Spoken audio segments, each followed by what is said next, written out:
in addition to being smart enough, what other factors go to work in terms of your level of success? Well, I have, for example, I have a long chapter that tries to understand why do Asian kids do so much better at math than Western kids?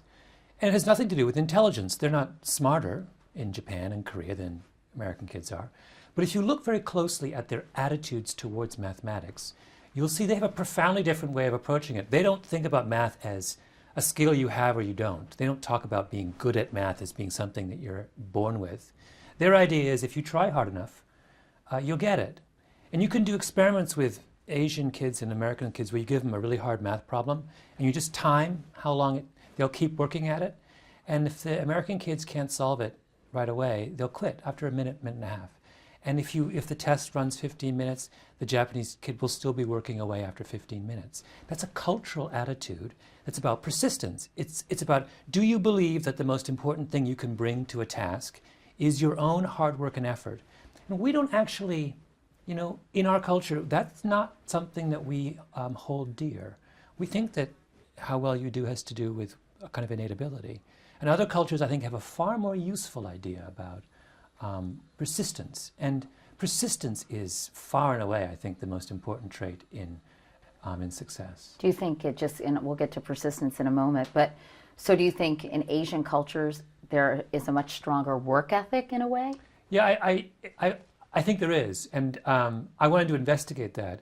And one of the chapters of the book is all about what is the difference between a culture that really grew up around rice farming and Western cultures, which grew up around Western agriculture, wheat growing and raising cattle.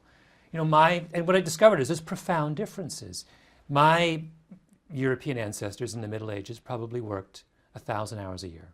And most of the winter they were probably half drunk and sleeping, and they quit at noon, right? That's my peasant past.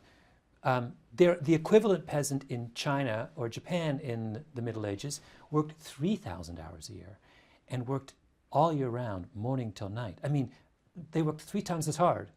And that idea that it's because rice farming is just a lot more difficult and more labor intensive than what my ancestors were doing. And they couldn't afford to take a little time off and drink and sleep till noon. You would starve if you slept till noon in 12th century China.